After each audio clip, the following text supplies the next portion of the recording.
Hi students, आप सभी लोगों को नमस्कार, जय हिंद, वंदे मातरम। दोस्तों आशा करता हूँ आप सब लोग बढ़िया होंगे और अच्छे होंगे। दोस्तों तो आज की पाठ में हम पढ़ने वाले हैं परमाणुओं की संरचना और इकाई 3 बोलो तो पाठ 3। ठीक है दोस्तों, तो इसमें हम पढ़ने वाले हैं। और दोस्तों चैनल में पहली बार आए हैं तो चैनल को सब्सक्राइब कर लेना दोस्तों, ठीक है, और लाइक ज़रूर कर देना, ठीक है। तो वीडियो को करते हैं स्टार्ट। दोस्तों पहला हमारा जो है परमाणु की पदार्थ की मूलभूत इकाई। दोस्तों तो क्या है कि आपने पिछली कक्षा में पढ़ाई होगा, आपने पिछली कक्षाओं में पढ़ा है कि पदार्थ द्रव अवस्था में जिसमें कुछ आयतन द्रव्यमान होता है। प्राचीन काल में, ठीक है दोस्तों, प्राचीन काल में विभिन्न वैज्ञानिक दार्शनिक पदार्थ की संरचना के विषय में कल्पना करते आए हैं। मतलब कल्पना मतलब सोचते आए हैं, ठीक है, सोचते हुए आए हैं, ठीक है, सोचते हुए आए हैं। वैज्ञानिक दार्शनिक महर्षि करद जो एक वैज्ञानिक थे, भारतीय करद, उन्होंने क्या बताया, उन्होंने बताया कि यदि हम पदार्थ को विभाजित करते हैं तो हमें छोटे छोटे कण प्राप्त होंगे। मतलब कहने का मतलब यह है कि कण विभाजित मतलब होना, भाग करना, ठीक है, भाग करने को ही कहते हैं विभाजित। मतलब छोटे छोटे टुकड़ों में बांटना ही उसको कहते हैं विभाजित। कण प्राप्त, जब उसको छोटे छोटे कणों में बांटते हैं तो क्या हमको प्राप्त होते हैं, कण प्राप्त होते हैं। क्या प्राप्त होते हैं, कण प्राप्त होते हैं, ठीक है। इतनी बात आपको समझ में आई। तो दोस्तों क्या है, ऐसी स्थिति आएगी जब और विभाजित नहीं किया जा सकेगा। मतलब फिर ऐसी स्थिति आ जाएगी जब इसको विभाजित नहीं किया जा सकता, ठीक है। इस प्रकार उनमें सूक्ष्म कणों की अवधारणा दी, जिन्हें परमाणु नाम दिया गया। क्या दिया गया, परमाणु नाम दिया गया, ठीक है दोस्तों। तो परमाणु नाम दिया गया। इसी प्रकार दोस्तों नाम दिया गया कि पदार्थ परमाणुओं से मिलकर बना है, ठीक है। परमाणु पदार्थ की मूलभूत इकाई है, इसलिए दोस्तों कहा गया कि परमाणु की मूलभूत इकाई है दोस्तों, ठीक है दोस्तों। अब कहता है सभी पदार्थों के परमाणु एक समान नहीं होते। जो परमाणु होते हैं वो सभी एक समान नहीं होते हैं। तो परमाणु एक समान नहीं होते, ठीक है दोस्तों।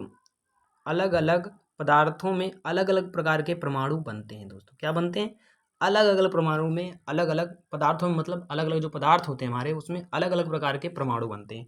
इतना क्लियर दोस्तों। अगर इतना समझ में आता है तो वीडियो को लाइक करना और चैनल को सब्सक्राइब कर लेना दोस्तों, ठीक है दोस्तों। तो क्या है, दो या दो से अधिक परमाणु आपस में मिलकर अणु बनाते हैं। दो या दो, जब मतलब दो या दो परमाणु एक में आपस में मिल जाते हैं तो क्या बनाते हैं भैया, अणु बना देते हैं। क्या बनाते हैं, अणु बना देते हैं, ठीक है। जिसको हम इंग्लिश में ये कहते हैं, ठीक है, बना देते हैं। ओके, इतनी बात समझ में आई। क्या कहते हैं, जब समान प्रकार के कई परमाणु आपस में मिलते हैं तो हमें एक तत्व का अणु प्राप्त होता है। क्या प्राप्त होता है, एक अणु का तत्व प्राप्त होता है, ठीक है। जब क्या मिलते हैं, कई परमाणु मिलते हैं। क्या मिलते हैं, जब कई परमाणु मिलते हैं तब हमें एक अणु प्राप्त होता है। क्या प्राप्त होता है, एक अणु प्राप्त होता है दोस्तों। एक उदाहरण के लिए हमने देखा, एक उदाहरण के लिए हाइड्रोजन के दो परमाणु हाइड्रोजन एक अणु H2 बनाते हैं। क्या बनाते हैं, H2 बनाते हैं। जैसे कि हमने एक ले लिया क्या, H, जिसको हाइड्रोजन परमाणु प्लस में हाइड्रोजन परमाणु बराबर में क्या मिलकर बनेगा, हाइड्रोजन अणु। वही बात तो यहाँ पे कह रहा है, क्या बनता है, अणु बनता है। जब कई परमाणु आपस में मिलते हैं तो क्या बनता है, अणु प्राप्त होता है, इसलिए बोलते हैं हाइड्रोजन अणु। तो इतनी बात समझ में आई दोस्तों। तो एक और उदाहरण है, चलो एक उदाहरण की और मदद से समझ लेते हैं।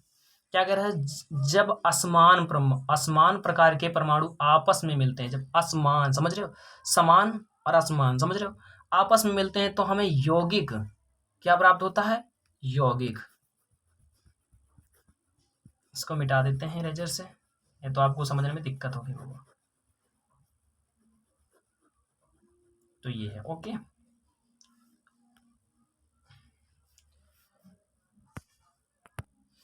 देखो दोस्तों, हमको क्या है, जब असमान परमाणु आपस में मिलते हैं तो हमें एक यौगिक अणु प्राप्त होता है। ठीक है दोस्तों, जैसे यहाँ पे हमने अभी बताया था, जब समान परमाणु आपस में मिलते हैं तो एक हमें क्या प्राप्त होता है, अणु प्राप्त होता है। ठीक है, जब असमान प्राप्त होते हैं तब यौगिक अणु प्राप्त होता है। इतनी बात समझ में आई। जैसे कि हाइड्रोजन का एक परमाणु, क्लोरीन का एक परमाणु। ठीक है दोस्तों, हाइड्रोजन क्लोराइड का एक परमाणु। ठीक है, इसका सूत्र है HCl, और HCl तो इसका हाइड्रोक्लोराइड का, और Cl जो है क्लोरीन का है। ठीक है, H जो है हाइड्रोजन का। समझ में आया इतनी बात? तो चलते हैं अगले पेज पर, आपको बताते हैं ये सब। दोस्तों हमारी 3.2 आ गई, जिसका नाम है भैया डल्टन का परमाणु सिद्धांत। दोस्तों डल्टन का परमाणु सिद्धांत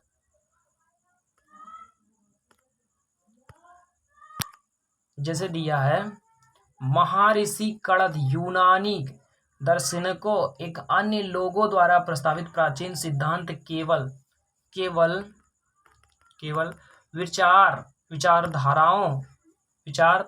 विचारों पर आधारित थे, न कई प्रयोगों पर। कई वर्षों तक परमाणु सिद्धांत केवल कल्पना तक ही सीमित रहा। मतलब वो कल्पना करते थे, कल्पना करते ही रहे, सीमित रहे। सीमित का मतलब समझ रहे हो, परमाणु सिद्धांत केवल कल्पना तक। ठीक है, डल्टन ने सन 1808 ईस्वी में द्रव्य की संरचना एक परमाणु संबंधी में एक सुव्यवस्थित विचार अपनी परिकल्पनाओं में प्रस्तुत किया, जिसे डल्टन का परमाणुवाद, तब उसका नाम दे दिया गया डल्टन का परमाणुवाद नाम दे दिया गया। ठीक है, इनके कुछ 5 नियम हैं जो इनके बाद में जानना जरूरी है दोस्तों। जैसे कहा जाता है कि डल्टन के परमाणु की सिद्धांत मुख्य बातें जो हैं इस प्रकार हैं। हमने 5 बातें यहाँ पे लिखी है दोस्तों, इनको ध्यान से समझना है। डल्टन ने 5 बातें मुख्य बताई। जैसे हम लोगों की क्वालिटी नहीं होती, ऐसे इनकी भी क्वालिटी होती है। जैसे पहला पॉइंट है आपका, पदार्थ तत्व अनेक सूक्ष्म कणों से बना है, जिन्हें परमाणु कहते हैं। जो तत्व होते हैं, अभी हमने पीछे पढ़ा, तत्व जो होते हैं परमाणु होते हैं। ठीक है, परमाणु को ना तो नष्ट किया जा सकता है और ना ही बनाया जा सकता। परमाणु समझ सकते हो, परमाणु को ना तो बनाया जा सकता और ना ही नष्ट किया जा सकता। ठीक है, परमाणु एक क्या है, अभाज्य है, अभाज्य होता है। इस बात को ध्यान में रखना ज्यादा ही जरूरी है। ठीक है, अब क्या है, चौथा पॉइंट आपका है, एक ही तत्व परमाणु भार व अन्य गुणों में समान होते, किंतु दूसरे तत्व परमाणु में भिन्न होते। भिन्न का मतलब होता है अलग अलग। ठीक है, भिन्न का मतलब क्या होता है, अलग अलग। ठीक है, अब पांचवा आपका है परमाणु सरल पूर्णांक अनुपात में संयुक्त होते हैं। ठीक है, इतनी बात आपको समझ में आई। तो अगला पेज,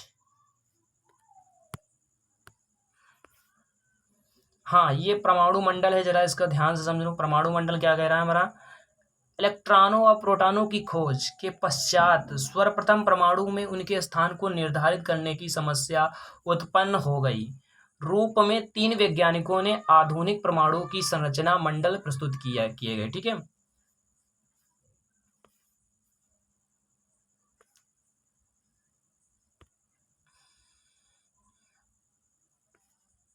ये क्या आ गया, ओ सॉरी, एक पेज में हम लिए थे वैज्ञानिकों के नाम, ये हैं। हाँ ये वैज्ञानिक हैं जो अभी जो मंडल का पढ़ा था ना, वही।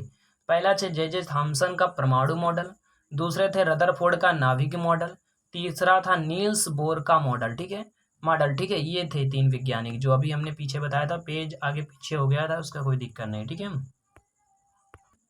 जो हमारे 3 पॉइंट परमाणु का संगठन, देखो डल्टन के अनुसार परमाणु एक अभाज्य कण था, परंतु अविभाज्य होने की ही कारण यह धारणा समस्या के गलत सिद्ध हुई। 20वीं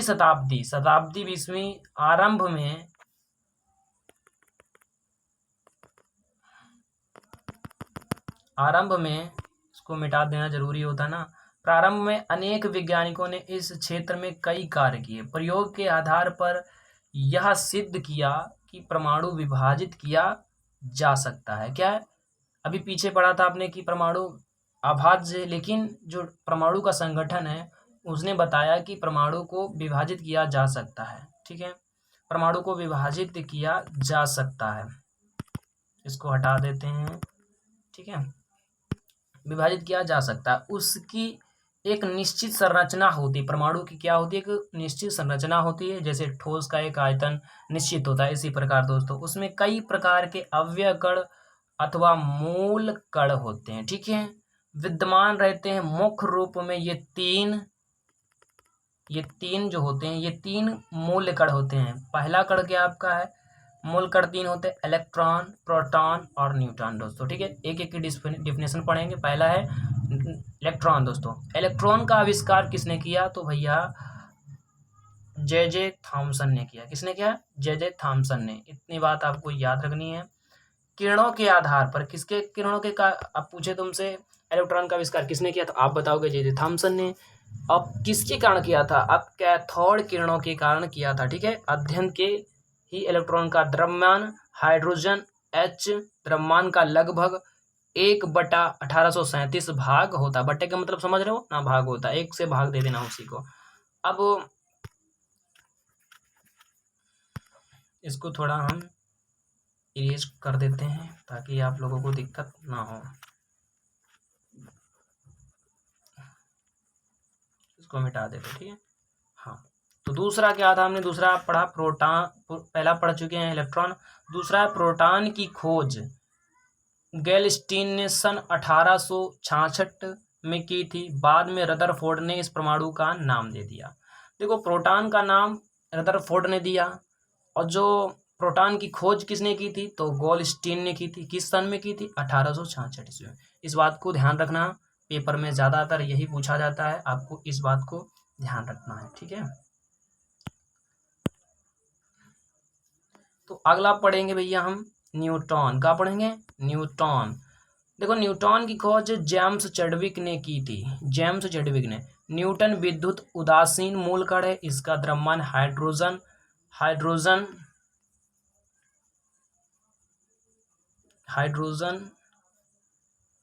और द्रव्यमान के लगभग बराबर ही होता है, ठीक है। इस बात को आपने समझ लिया। तो अगला पेज लेते हैं। ये तो अभी पढ़ा चुके थे ना। हाँ, अब आता है ये रदरफोर्ड का नाभिकीय मॉडल। ये आपका जो रदरफोर्ड का दिख रहा है नाभिक मॉडल, ये आपका रदरफोर्ड का नाभिकीय मॉडल है। समझ में आ रहा है? ये देखो, ये नाभिक मॉडल बना हुआ है, इसको आप ध्यान से देखना। तो ये आपका जो है नाभिक मॉडल है, वो भी रदरफोर्ड का, ठीक है। अब इसको हम समझा रहे हैं तो ध्यान से समझना। क्या है रदरफोर्ड? ब्रिटेन के वैज्ञानिक, जो ब्रिटेन के भौतिक वैज्ञानिक जो थे रदरफोर्ड ने अल्फा प्रकरण प्रयोग कर अपना नाभिकीय मॉडल प्रस्तुत किया। प्रस्तुत मतलब किसी के सामने पेश करना, ठीक है। रदरफोर्ड ने इस प्रयोग में सोने की पतली पन्नी थी, वो 0.00004 सेंटीमीटर अल्फा कणों से बराबरी को, ये देखो बराबरी लिखा है, इसको मिटा देते हैं। हाँ, ये बराबरी की, ठीक है। तो आप समझ क्या है, जैसे कि पहला पॉइंट बताइए कि पहले जब अल्फा कण सोने की पतली पन्नी से टकराते हैं तो उन्होंने देखा, जब मान लीजिए सोने की पन्नी है, उससे कोई कण टकराता है तो हमको क्या प्रभाव होता है, इस चीज में इन्होंने 3 बातें दी हैं। पहला है अधिकांश अल्फा कण पन्नी के आर पार सीधे चले गए अर्थात अप्रभावित रहे। देखो कुछ कण हैं जो अल्फा कण हैं, ये देखो ये अल्फा कण जा रहे हैं सीधा, ये अल्फा कण है, ओके। और कुछ कण अपने पद से विचलित हो गए। जैसे कि हम आपको बताते हैं, इसको हट जाओ, हाँ मिट जा, हाँ मिट गया। तो अब बताते हैं, जैसे कि क्या कह रहा था, कुछ कण अपने पद से विचलित हो गए। मान ली कुछ गए, ये कुछ कण गए, ये हैं ये कण, ये कुछ गए सीधा और पन्नी से टकराए और फिर वापस आ गए इसी अवस्था में, तो क्या हो गए? विचलित मतलब अपने रास्ते से, अपने मार्ग से भटक गए, ठीक है दोस्तों। इतनी बात आपको समझ में आई। तीसरी बात क्या है, बहुत थोड़े से कण ऐसे भी थे जो पन्नी से टकराकर उसी मार्ग से वापस आ गए। हमने देखो बताया अभी, हमने बताया आपको जो कुछ कण थे पन्नी से टकराए और उसी पन्नी से टकरा कर वापस आ गए। कुछ कुछ कण जो होंगे इससे टकराए होंगे और वापस आ गए होंगे, तो क्या हो गए, विचलित नहीं हुए। ये 3 बातें आपको ये बात में ध्यान रखना है, ठीक है अपने। अब हम अगला पेज लेते हैं। हाँ, अगला पेज क्या है, रदरफोर्ड प्रयोग से प्रक्षेपण के आधार पर निम्नलिखित निष्कर्ष प्रस्तुत किया। जब परमाणु का ये सब हुआ तो हमको निष्कर्ष क्या मिला, जैसे हम कोई काम करते हैं तो हमको कोई जब फल मिलता है उसी को हम निष्कर्ष कहते हैं। क्या मिला हल, तो परमाणु का एक संपूर्ण धनावेश केंद्र में उपस्थित होता है, केंद्र यानी बीच में, जिसे नाभिक कहते हैं। क्या कहते हैं, नाभिक कहते हैं। इतना याद रखना, जब परमाणु के अंदर क्या क्या होता है, प्रोटॉन और न्यूट्रॉन होते हैं दोस्तों। अब हम पढ़ेंगे, ये पार्ट 1 है, लंबी वीडियो हो जाएगी, वरना पार्ट 2 में हम पढ़ेंगे आगे, ठीक है। तो क्या है, जैसे कि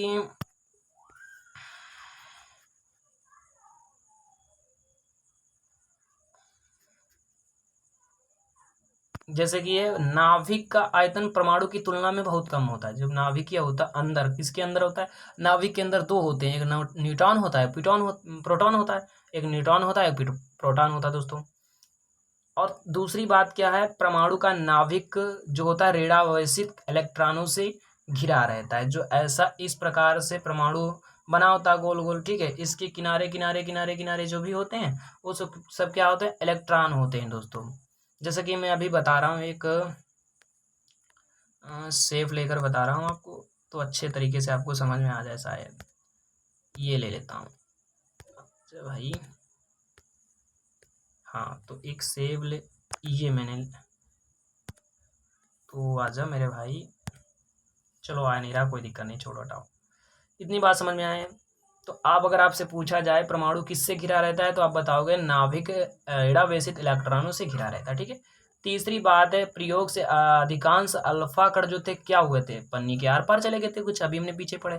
परमाणु का अधिकांश भाग खोखला होता है, जो परमाणु का भाग होता है वो क्या होता है, खोखला होता है। अभी चलो हम बताते हैं इस पेज पे, नहीं, इसे, ये परमाणु है, इसका जो अधिकांश भाग है ये खाली होता है, और ये बीच दिख रहा है ना, इसमें प्रोटॉन और न्यूट्रॉन होते हैं। इस बात को समझ में आया। तो अब चौथी बात क्या थी, खोखला होता है, ये हमको समझ लिया। दूसरी बात, कुछ अल्फा कण जो थे नाभिक के पास से गुजरे, अपने पथ से विचलित हो गए। हमने बताया कुछ विचलित हो गए, मतलब अपने रास्ते से भटक गए, क्योंकि नाभिक अल्फा कण दोनों पर समान आवेश था। क्या था, समान आवेश था, इसलिए वो अपने पद से क्या हो गए, विचलित हो गए। समझ में आ गया। तो पांचवी बात क्या है, पांचवी बात है, जो अल्फा कण नाभिक से सीधे टकर रहा है, जो सीधे टकराए हुए नाभिक के द्रव्यमान के कारण वापस मुड़ा है। चलो अभी हम बताते हैं, ये पीछे पेज पे चलते हैं, बताते हैं। ये जो है ना, द्रव्यमान के कारण जो ये कण वापस आ गए, नहीं, ये देख रहे हो, ये वापस आ गए, इसी पन्नी से टकराए और फिर वापस आ गए। इसी के कारण ये जो थे मार से टकरा कर पन्नी से वापस आ गए। किसके कारण, तो द्रव्यमान के कारण। तो इतनी बात समझ में आए दोस्तों। तो दोस्तों, अगर चैनल पहली बार थे तो चैनल को सब्सक्राइब कर लेना दोस्तों। और दोस्तों, पार्ट 2 पाने के लिए दोस्तों कमेंट करना दोस्तों, और मैं पार्ट 2 पर वीडियो बना दूंगा दोस्तों। तो फुल वीडियो नहीं बनाऊंगा, क्योंकि वीडियो लंबी हो जाएगी तो आपको दिक्कत हो जाएगी, तो आप लोग देखोगे नहीं दोस्तों। तो मिलते हैं नेक्स्ट वीडियो में, तब तक के लिए जय हिंद, वंदे मातरम।